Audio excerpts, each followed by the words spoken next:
Okay, let's begin. This week's Torah reading, Parshas Vayishlach, begins Exodus chapter 32, verse 4. And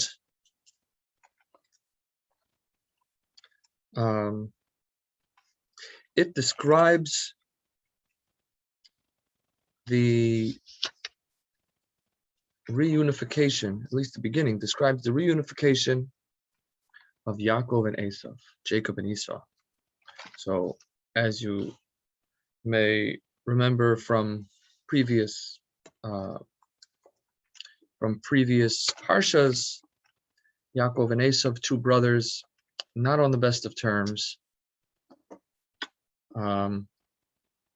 Esau wants to kill Yaakov for having taken away his birthright, his special blessing,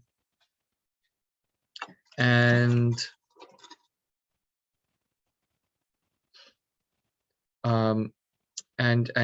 Esau threatens to kill Yaakov. Yaakov goes out of town for quite a while. And this week's Parsha, after Yaakov has been out of town and raised a family, and he rejoins Esau. And I think that largely, overall, the Parsha describes the relationship, I think the whole reading, the various stories here, describe the relationship, the dance between Yaakov and Esau. We see that in the beginning as Yaakov prepares to meet Esau. Look in verse 4 through I guess even let's say the first several verses. We describe Yaakov sending messages to his brother Esau, preparing sort of a diplomatic mission to visit Esau and to kind of start the reconciliation process. Yaakov deals with his anxiety around meeting Esau and the message that he gets about Esau's apparent belligerence, how he divides his camp, and he prays and he prepares a gift for Esau. So this is kind of the Yaakov's approach toward Esau and how he's going to engage with Esau. We also have then following that we have the story, which I think embodies it symbolizes, it kind of captures the essence of what I think I'm trying to describe here, which is begins on verse 23, page 124. He rose up that night, Yaakov did, after having sent the gift to Esau. He got up at night. And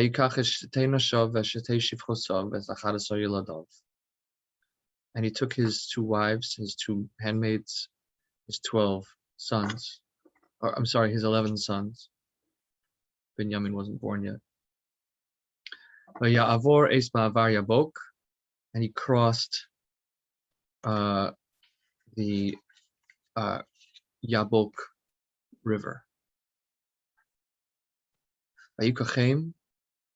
He took the family and he sent them over the river, sent them over the stream.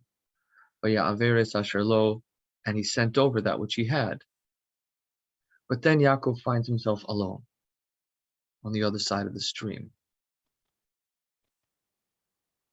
And a man struggled with him. A man wrestled with him until daybreak. And when he saw that he couldn't prevail over him, the man did, this unnamed man wrestling with Yaakov, he saw that he couldn't prevail over him, so he touched the hollow of his thigh, and he dislocated or strained Yaakov's thigh as he struggled. And he said, "Let me go, this man said, "Let me go, for the sun has risen." And Yaakov said, "I will not let you go until you bless me." And he said to him, "What is your name?" And Yaakov said, "My name is Yaakov." And he said, "Your name shall no longer be said Yaakov, Yisrael shall be your name. For you have wrestled with God and with men, and you have prevailed." Then Yaakov asked him his name, and he said, "Why would you ask me your name? Why would you ask me my name?" And he blessed him. And of course, the story goes on that Yaakov limps away from that event, having had his thigh strained or dislocated. And for this reason, we don't eat the sciatic nerve, which is the hind part of the animal, which is why filet mignon is very hard to find in kosher, because to remove the sciatic nerve that runs through the hind quarter of the animal is quite complicated.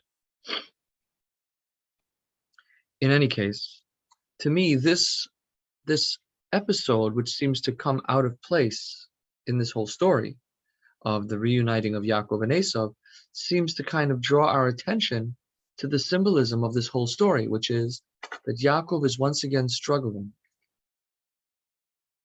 up close and personal. Whereas even his battles with Lavan were a game of chess, we would say. The challenge that he had with Lavan was to outsmart and to find how to maneuver around Yaakov. It's much more of like a long distance type of struggle. It's a battle of wits. And this indicates a close and personal, intimate struggle in which they're engaged in battle. And to me, it kind of represents the crisis that Yaakov is about to face, which is that he is now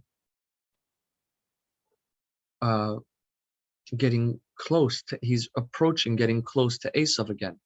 If you think about it also, just from like a family systems point of view, Yaakov has trouble with his relative, with his father-in-law, who's also his uncle, Lavan. That relationship problem is close, but there is some distance between a man and his uncle and his father-in-law. Whereas siblings, because of their closeness, tend to have fights that are much more intense. Really, I mean, it's a close tie between spouses and siblings, how people can fight.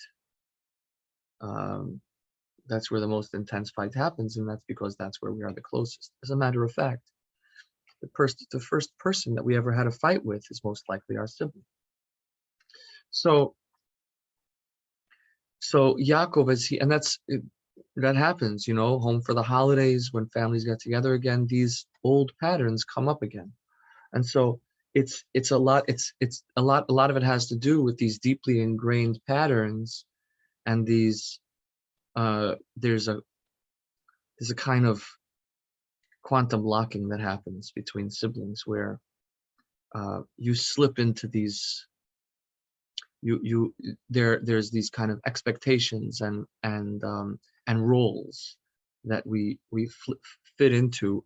We slip into them very easily without even realizing it. And often those roles that we slip into are both pleasant, but also come with conflict. Fascinating thing also is that what will happen sometimes is that you find that when you're dealing with someone else, sometimes in other relationships, at work or in more random social settings, you might find that you begin to get annoyed by someone, or that you feel that they rub you the wrong way, or you feel like you need to go over and tell them what to do, right? And what might often happen, or you feel yourself kind of rebelling against against them, or you feel drawn to them. A lot of times what that is that they have had a similar relationship with their siblings that you had with your siblings. And it's amazing when if you talk it through with that person, you'll find, oh, you're an oldest child and I was a youngest child, and I always had problems with my oldest siblings, and you always had problems with your younger siblings. And we read each other's minds, and we immediately slipped into these roles automatically. And you may find when you explore these relationships that that these sibling roles can pop up because they're so formative, that we can slip into them even with people that are not our siblings, but often it's because of a sibling compatibility that we have. In any case, the point that the point that I really want to say is that the struggle here between Yaakov and this unnamed man is close and personal and intimate. And it's no accident, it seems to me, that it comes in the context of Yaakov preparing to meet up with Esav, which again will be a relationship that is close and personal and intimate and associated with conflict and struggle. I'm not even going to get into, was it a true story? Was it not a true story? This man who he's struggling with, an angel, a person, some say it was a dream. That's, I think, not the part that I want to focus on. I'm more interested in focusing on what is the significance of the story rather than what happened.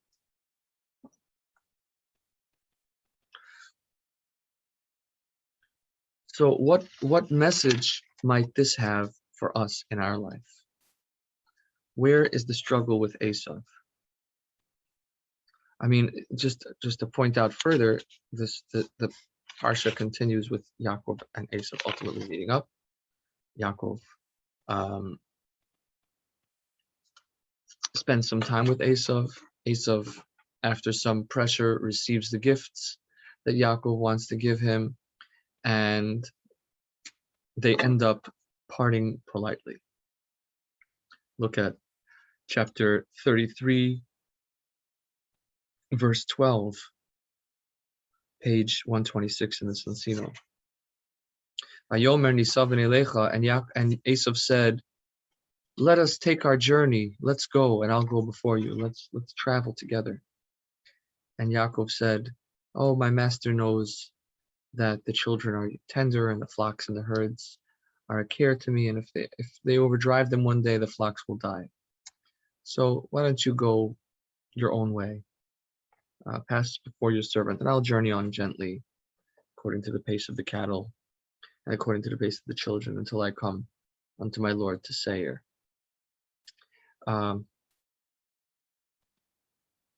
So Esav, verse 16, Esav returned that day on his way to Seir, and Yaakov journeyed to Sukkot. So they went each their own way. So that's clue number one that I want to note, which is that Yaakov turns from his struggle with Esav to his relationship with his family and his cattle, his flocks.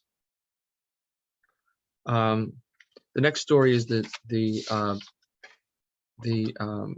relationship between Dinah and Shechem, which, although Shechem not directly associated with Esav, but symbolizes maybe that other close and intimate relationship that can be associated with conflict, and that is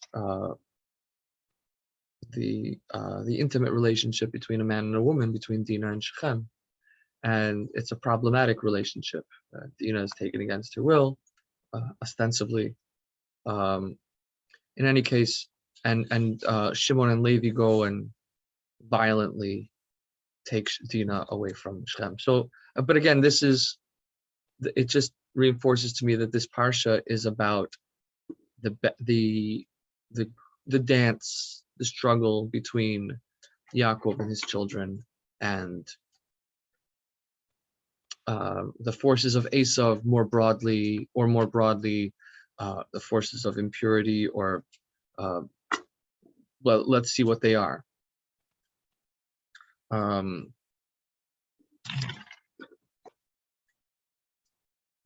then at the very end, actually, the parsha, the Torah actually goes into detail in chapter 36 to talk about the lineage of Esav, who his children are, and etc., etc. So back to the struggle with Esav and with Yaakov and the unnamed man as he prepares to see Esav. It seems to me that there are 4 parts to this story. The first part of the story is Yaakov is alone. The second part of the story is the wrestling. The third part of the story is Yaakov receiving a blessing from this man and having his name changed to Israel. And then the last part is Yaakov's reflection on the story, in which he calls the name of that place Peniel. For I have seen God face to face, and my life is preserved or saved. And then Yaakov limps away. So, right, let's read the verses inside. Verse 25, page 124, chapter 32, verse 25. And Yaakov was left alone, and there wrestled the man with him until the breaking of the day. So Yaakov was alone, and then begins the wrestling. And then when he saw that he prevailed him not, he touched the hollow of his thigh, and the hollow of Yaakov's thigh was strained as he wrestled with him. And he said, let me go, for day breaks. And Yaakov said, I will not let you go, except if you bless me. So that's the end of the struggle. And then he said to him, he blesses him, what is your name? Yaakov. He said, your name is not Yaakov, it shall be Israel. For you have striven with God and with men, and you have prevailed. And then Yaakov called the name of the place Peniel, verse 31, for I have seen God face to face, my life is preserved. So that's the 4 parts. So let's think about what the message might be for us in our life. When do we struggle intimately with Esav? If we think about our own life of trying to be a more Yisrael type person, or trying to be a more Yaakov type person, trying to embody the relationship with Hashem, trying to embody humility and simplicity, trying to embody devotion to God, right? So that's the inner self that we want to manifest. And then what happens? We meet some obstacle in that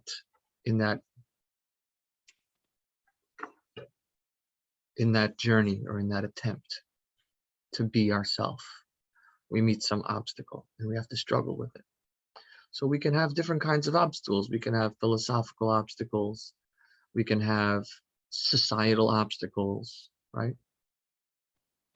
The obstacle that's most intimate, the one that we grapple with in hand-to-hand combat, is going to be our daily life, where what is our most personal sort of, where is the place where the rubber of that struggle meets the road? So one possibility is that it might be in our, not in the externalized philosophical and geopolitical and sociological struggles, but in the personal, instinctual, and sensory, and the challenge of disciplining ourselves on a personal and an individual level, addressing our impulses, right? That's the challenge, where we want to be like Yaakov. We want to be We want to be Yoshevo Halim. We want to be the one who's the dweller of tents, the one who's devoted to the service of God. But then we find that we have these impulses, these reactions, or these temptations that are personal, and we have to struggle with them, right? And that's something that happens in the most private and personal parts of our life, in the parts that we are in which we are all alone. And so an example of this might be in eating, right? Or in engaging in the normal human behaviors. Do we do so with intention and with dignity? And do we involve ourselves in the things that we do alone? Do we have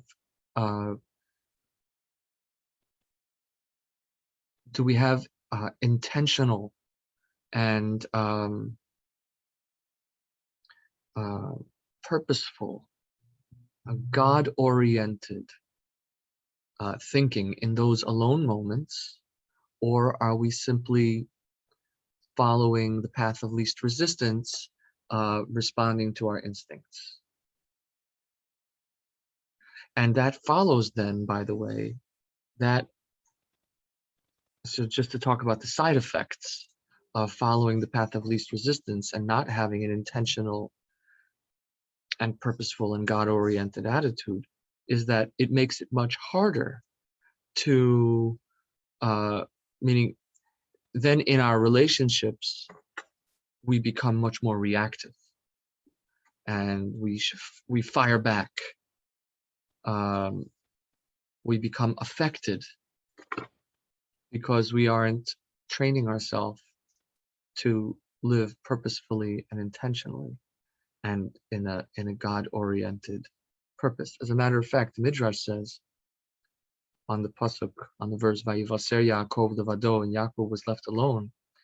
It says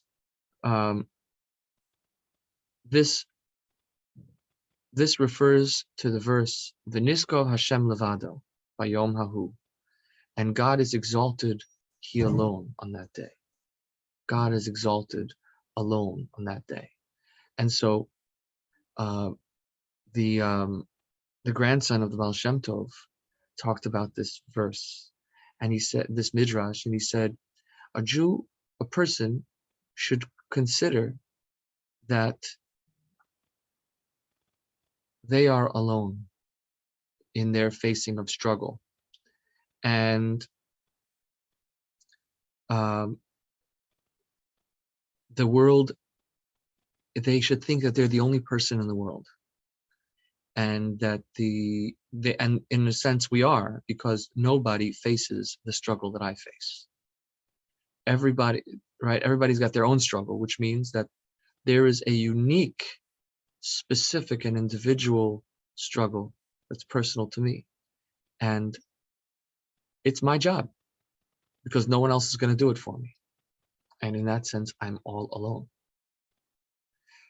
And it's accountability that I have uniquely to Hashem. Just as God is alone, I am alone. Meaning that in this moment of divine calling that I am accountable to God, who is alone above all else. So he says, don't pay attention to what anyone says about you. Don't pay attention to what anyone thinks about you, or to what you think anyone thinks about you. Don't pay attention to criticism. Don't pay attention to cynicism. Don't pay attention to people making fun of you.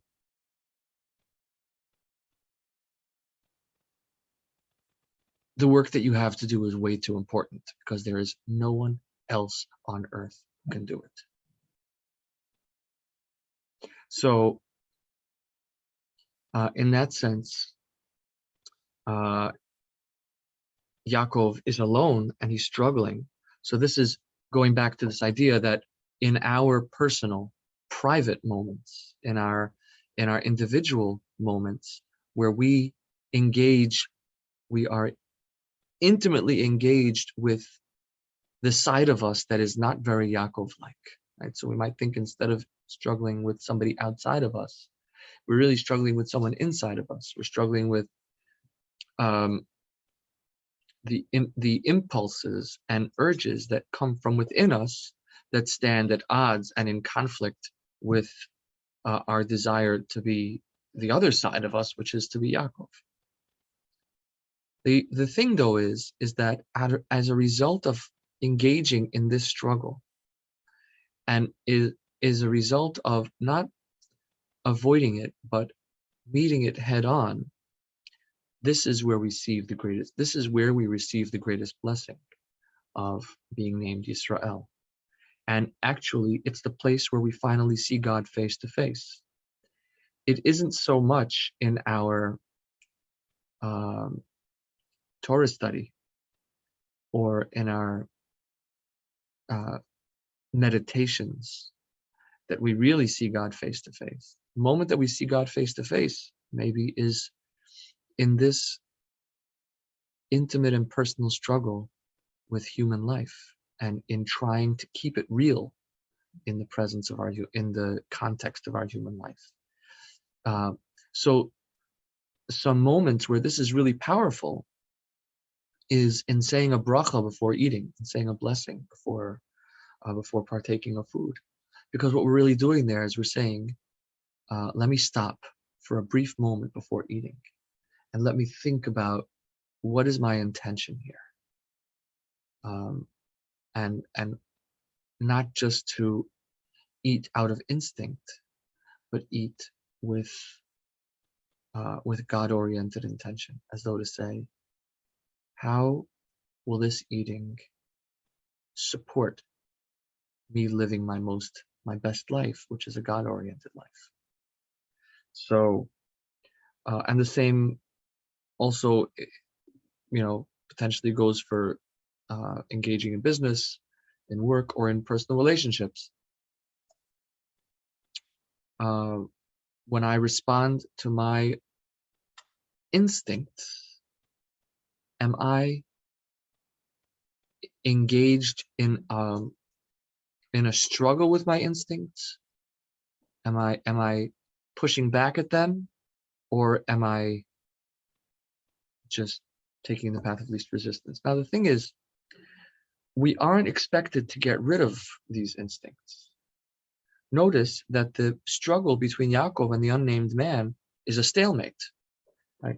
Neither of them wins. And the point is that the God-created world that we have impulse for, and that we have the instinctive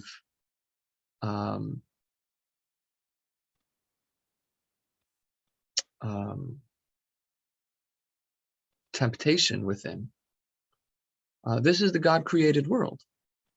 And so it is this is our chance.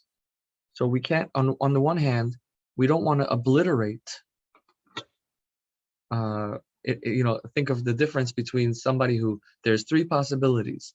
Either a person engages in fasting, or a person engages in gluttonous eating, right?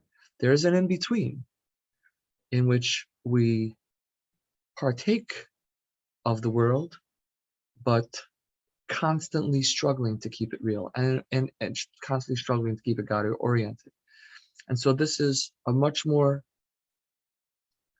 tense and enduring struggle. It isn't one that you ever win. It's one that you constantly maintain. So may Hashem give us the strength to be able to see him face to face, that we would earn the name Yisrael instead of being Yaakov. And the result of this is, in the end, that the world becomes our friend. Meaning, instead of seeing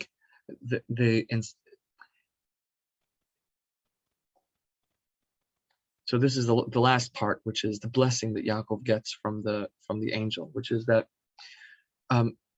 while it's true that the struggle is a consistent and enduring struggle, a constant tension between our spiritual and high-minded aspirations, our desire to be spiritually oriented, and the reality of our urges and temptations, right? So that is a constant tension. But when we engage in that struggle, when we lock arms and we really get into that battle, what ends up happening is that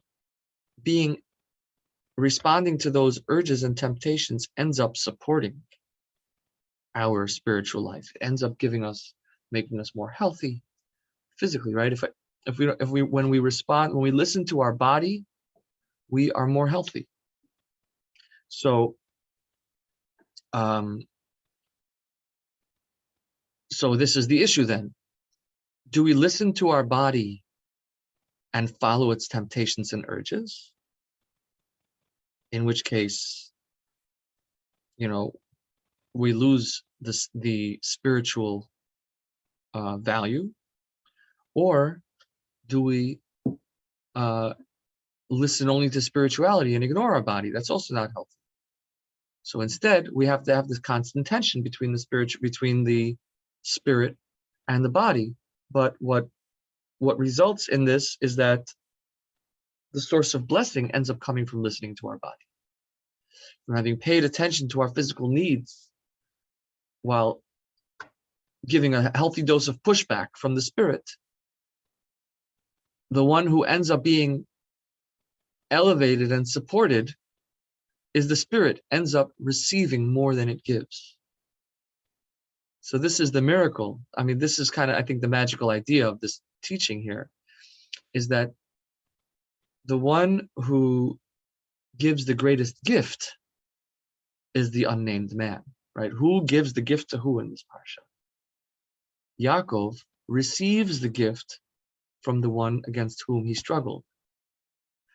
And this is the lesson that that I take from this, which is that our counterpart in the struggle ends up blessing us when we do it right. So, as I like to say, keep fighting the good fight. Or, as they say in the program, keep coming back. It works if you work it.